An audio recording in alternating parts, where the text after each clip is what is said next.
walks out on that. But the way that war's being fought is over with reimbursement, paying the primary care doctors more.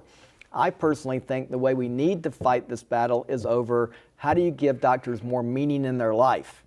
Because the fact of the matter is that many, many doctors my age, I'm 57, by the time they've been doing this for 20 or 30 years, truthfully, they're bored. What keeps you going on a daily basis? What is that little kernel of freshness to the profession that you see that makes it all worthwhile? Before I came here today, I spent the morning seeing patients. That's what I do. And being able to be engaged with people who's are really grassroots folks who have powerful stories to tell, who I can connect with, and I can feel like whatever skills I might have might help them in their life. I like being here with you, but I like that a lot more. Yeah. And there's some powerful stories out there. One of the stories you cite in the book is about a young man who came to you who had AIDS. And tell us a little bit about that. That was particularly moving. It's a terrible story. I mean, this is a Memphis story. And all of the stories in this book, Healthcare You Can Live With, are Memphis stories. But he had developed AIDS. He was reluctant to accept the fact that he had this diagnosis, and this was really before all the new drugs were available, so it was pretty much a death sentence for him. Right. He had become a DJ on a Christian radio station, and so he refused to be seen getting treated in any way, shape, or form for his problem. I don't hear from him for a couple of years, and then one night his mother called me and said he was near death and he wanted to talk to me. And why me? And I ended up at 8 o'clock at night going to Hurt Village in the middle of the winter when Hurt Village was one of the worst parts of town. And I walked into this room, the smell of death was everywhere. I kneeled down next to him, and he leaned over and he asked me one question: do I think God will forgive him? I said yes, because in truth I did, but it is so sad that he was not able to recognize that God's forgiveness was all around him, and he didn't have to die alone.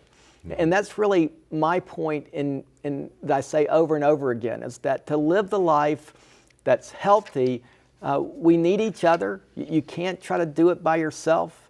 We have to be engaged with other people to live healthy lives, to live faithful lives. Nobody should have to follow the path that he lived because of your own pride.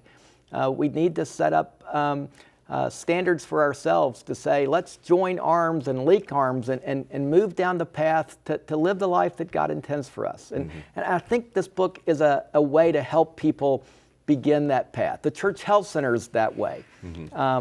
We actually have an online magazine called Church Health Reader that is designed to help congregations develop their own health ministries. Everybody can do this. And the beauty of Memphis is that we're actually leading the way in doing things like this. There's a lot of things that we're not doing very well, but this is not one of them. I noticed, I was at the older clinic a few years back. I had the pleasure of spending a morning watching you do your rounds.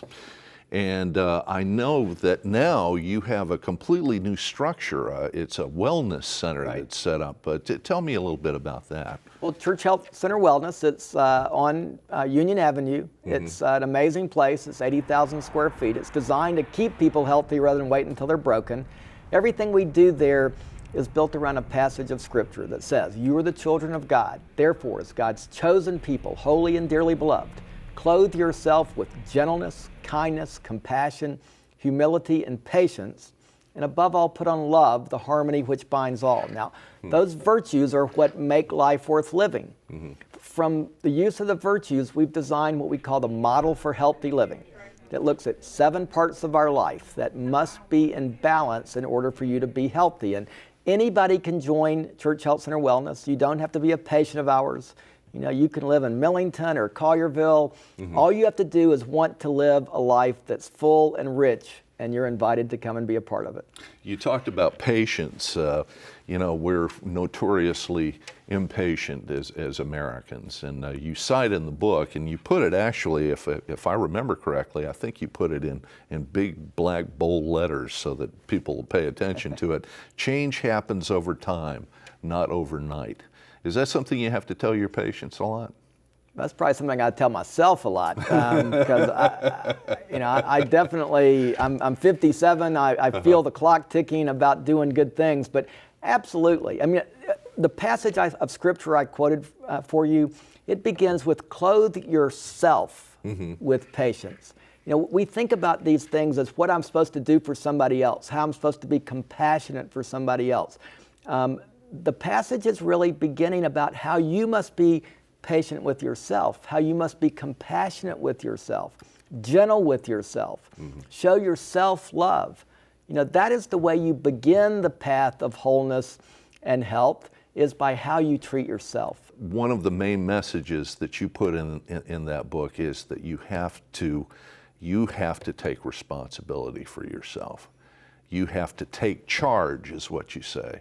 And that's a little hard sometimes. If somebody is sick, they feel a little rudderless. Now, I spend most of my time playing doctor, but in my head, I'm a pastor. That's who I am. In Memphis, we have a lot of people tell us how sick we are as a community. Well, I don't need people from the outside to tell us that anymore. I don't need to turn to Washington to tell us how to fix Memphis's problems. We need to roll up our sleeves and do it here ourselves. And I'm convinced we have the capacity to do that. The same thing's true in your own life. If you do the same thing over and over again, you probably should not expect a different outcome.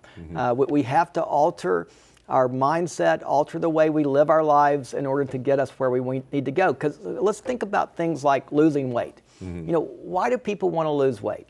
Well, they want to lose weight because if they lose the weight, they'll feel better. If they feel better, they'll have more energy. If they have more energy, they'll be happier. Right. That's the goal, is to be happier. Yeah. And we have to help people figure out how do you do that in your life, and we have to support each other in the process. Well, this is the book that can point you towards that. The half hour has just flown by. Thank you so much, Dr. Morse, for being with us.